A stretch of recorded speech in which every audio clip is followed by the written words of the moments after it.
اعتکاف کے لیے پردہ شرط نہیں ہے. اچھا. پہلی بات تو یہ ہے، یہ تو ہمارے ہاں کیا جاتا ہے کہ پردے لٹکا دیے جاتے ہیں تاکہ لوگوں کو پتہ چل جائے یا اپنی ضروریات کے پیش نظر. باقی شریعت میں پردے کا تصور نہیں ہے، ضروری نہیں ہے.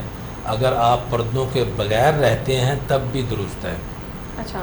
مسجد کے اندر؟ بس مسجد کے اندر آپ جہاں بھی بیٹھے رہیں اور بیٹھ جائیں، جہاں بھی اللہ تعالیٰ کی عبادت کرتے رہیں، نوافل ادا کرتے رہیں، تو یہ آپ کا اعتکاف ہے. اعتکاف کا مطلب ہوتا ہے نیت کر لینا. تو جب آپ نے نیت کر لی، مسجد میں داخل ہو گئے، آپ کا اعتکاف شروع ہو جائے گا. صحیح.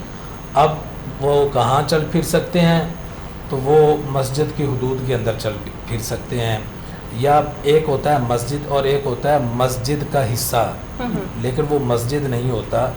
وہاں وہ جا سکتے ہیں لیکن جب ضرورت ہو، لیکن کوشش یہی کرنی چاہیے کہ مسجد کی حدود میں ہی رہیں، باہر نہ نکلیں. صحیح. اگر فار ایگزامپل کوئی انسان بیمار ہو جاتا ہے یا بہت زیادہ اس کی طبیعت خراب ہو جاتی ہے ڈیورنگ اعتکاف، تو کیا اس کا اعتکاف ختم ہو جائے گا؟ اس کو ہاسپٹل لے کے جایا جاتا ہے یا جہاں سے بھی اعتکاف ٹوٹ جائے؟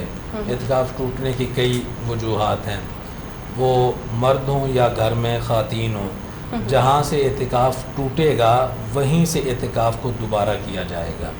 صحیح. اور اعتکاف کے لیے روزہ شرط ہے. اور جو رمضان المبارک کے آخری 10 دن کا اعتکاف ہے، یہ سنت علی الکفایہ ہے.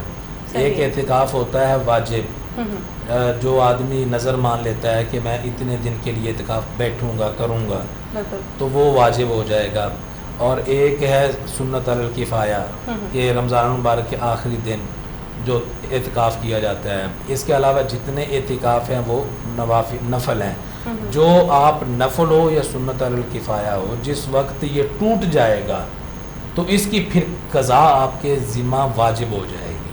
صحیح. تو اور اس کے لیے روزہ شرط ہے، روزہ رکھا جائے گا. نفلی اعتکاف کے لیے روزہ شرط نہیں ہے. وہ تو آپ جس وقت بھی مسجد میں داخل ہوں آپ نیت کریں، جتنی دیر تک وہاں آپ بیٹھے رہیں گے، کسی سے گفتگو نہیں کریں گے، آپ حالت اعتکاف میں ہوں گے. اللہ تعالیٰ وہ نفلی اعتکاف ہے. ٹھیک ہے. اور جو لوگ آخری 3 دن کا اعتکاف کرتے ہیں وہ نفل ہے، آپ جتنا بھی کر لیں. وہ 3 دن بھی تو پردے میں رہتے ہیں نا، مطلب لوگوں سے کٹ جاتے ہیں. وہ اسی لیے کرتے ہیں نا لوگوں کو، تاکہ لوگ ان کو پریشان نہ کریں، ان سے گفتگو نہ کریں. پردہ کرنا ضروری نہیں ہے. صحیح. اعتکاف کرنے والوں کے لیے پردہ یا چہرہ چھپانا یہ ضروری نہیں، یہ اہم نہیں ہے. اہم نیت ہے اور لوگوں سے اپنا منقطع ہونا ہے. صرف اللہ تبارک و تعالیٰ